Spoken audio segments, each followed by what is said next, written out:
எங்களோட கிறிஸ்மஸ் டே இங்க எப்படி போச்சுன்னு பார்க்கலாம். மார்னிங் எந்திரிச்சோனே இந்த கர்டன நவுத்திட்டு நல்லா இந்த வெயில பார்த்தாலே அவ்ளோ ஆனந்தமா இருக்கு. ஏன்னா யூசுவலா நாங்க போன வருஷம் இங்க வந்தப்பலாம் இந்த மாரி வெயிலே இல்ல. பட் இந்த வருஷம் கொஞ்சம் நல்லாவே வெயில் வருது. என்னதான் வெயில் வந்தாலும் இன்னையோட டெம்பரேச்சர் டிகிரிய கேட்டா நீங்க ஷாக் ஆகிடுவீங்க. இதோட டெம்பரேச்சர் டிகிரி -10க்கு கீழ போயிடுச்சு. யூசுவலா இங்க அவ்வளோலாம் வராது. இங்க அஃபிஷியலா அனௌன்ஸே பண்ணியிருக்காங்க. 1994க்கு அப்புறம் கிறிஸ்மஸ்ல இந்த டைம் தான் வந்து -10க்கு கீழ போகுதுன்னு சொல்லி. பட் இருந்தாலும் இன்னைக்கு வெயில் அடிச்சது ரொம்பவே ஹாப்பியா தான் இருந்தது. அதனால எல்லா காட்டனையும் நோத்தி வீட்டில் வெயில் படுற மாதிரி பண்ணிட்டேன். டேரக்டா கிச்சன் போயிட்டேன். டிஷ் வாஷர் போட்டிருந்தேன். அதை ஓப்பன் பண்ணிட்டு காஃபி வைக்க போயிட்டேன். நான் யூஸ்வலா வந்து நெஸ்கேஃபி கோல்டு காஃபி தான் யூஸ் பண்ணுவேன். நிஜமா அதோட அரோமா சூப்பரா இருக்கும். நம்ம ஊர்ல ஒரு ஃபில்டர் காஃபி குடிச்சா அந்த மாதிரி ஒரு டேஸ்ட் வரும். அடுத்த மார்னிங் முழிச்சப்பே என் ஹஸ்பண்ட் வந்து சிக்கன் வாங்க போயிருந்தாங்க. நான்வெஜ் இன்னைக்கு செய்யலாம் அப்படின்னு சொல்லி அவங்களும் சிக்கன் வாங்கிட்டு வந்துட்டாங்க. சரி ஓகே சிக்கன் வாங்கிட்டு வந்தாச்சு. அடுத்த வேலையை என்ன காஃபி வச்சாச்சு. காஃபியை குடிக்கிறது தான். காஃபியை குடிச்சிட்டு கொஞ்சம் ரிலாக்ஸ் ஆகிட்டு அடுத்து மத்தியானம் சமைக்கிற வேலையை ஆரம்பிச்சாச்சு. எதுக்காக அப்போலாம் ஞாயிற்றுக்கிழமை நான்வெஜ் ஏன்னா அது வந்து லீவாக இருக்கும். அன்றைக்கி வந்து நல்லா திருப்தியாக பொறுமையாக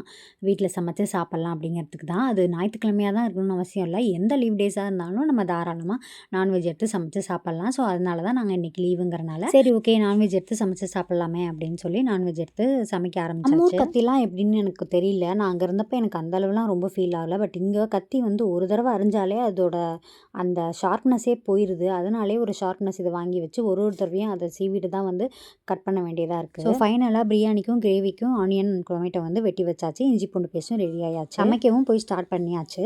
நாங்கள் சாங் கேட்டுக்கிட்டே வேலை செஞ்சுட்டு இருந்தோம். நான் இதில் என்ன சாங் கேட்டுட்ருக்கேன் என்ன சாங் பாடிட்டுருக்கேன்னு உங்களுக்கு தெரிஞ்சால் கமெண்ட்ஸில் சொல்லுங்கள்.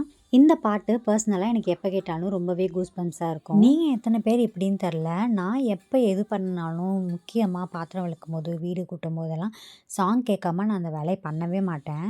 சாங் இல்லையில் நான் இல்லை. அப்புறம் என்ன நாங்கள் எல்லாம் சமைச்சு முடிச்சுட்டு நல்லா சாப்பிட்டுட்டு ரெஸ்ட் எடுத்துட்டோம். இது நாங்கள் ஒரு கிறிஸ்மஸ் ட்ரீ மாதிரி ஒரு லைட் வாங்கியிருந்தோம். அதை வீட்டுக்குள்ளே வச்சு உங்களுக்கு காமிச்சிருக்கேன். எனக்கு ரொம்பவே பிடிச்சிருந்தது. டிஃப்ரெண்ட் கலரில் எரியாது. இன்னைக்கு வந்து செம்ம வெயில்னு சொன்னேன் இல்லையா, அதனால் எங்கள் சோலார் லைட்டு நைட்டு வேற நல்லா பிரகாசமாக எரிஞ்சிட்டு இருந்தது. சரி அதை காமிக்கலாம் அப்படின்னு சொல்லி நான் கீழே வந்தேன். அப்படியே நான் பண்ண டெக்கரேஷனும் உங்களுக்கு காமிக்கலாம் அப்படின்னு சொல்லி எடுக்க கீழே வந்துட்டேன். அப்புறம் ஒரு கிறிஸ்மஸ் தாத்தா பொம்மை எங்ககிட்ட இருக்கு. அதை போட்டுட்டு சொல்லி ஹஸ்பண்ட்ட சொன்னேன். ஸோ உங்களுக்காக அவங்க வந்து பார்க்கணும் அப்படின்னு சொல்லி அழகாக நீட்டாக அரேஞ்ச் பண்ணி அதையும் ஆன் பண்ணி விட்டுருந்தாங்க. அந்த இதுதான் நீங்கள் பார்த்துட்டு இருக்கீங்க. மேலே கீழே அப்படியே ஒரு ரெட் கலர் பட்டன் போகுது இல்லையா அது. ஸோ ஓவராலாக நைட் நேரத்தில் எங்கள் வீட்டில் நாங்கள் போட்ட லைட் இப்படி தான் இருக்குது. எப்படி இருக்குன்னு சொல்லி மறக்காமல் சொல்லுங்கள். நாங்கள் ஃபர்ஸ்ட் ஃப்ளோரில் இருக்கோம். இது எடுக்க கீழே தான் வரணும். கீழே சும்மா வரத்துக்கும் இந்த ஜாக்கெட்டை எல்லாத்தையும் போட்டுட்டு தான் வரணும்.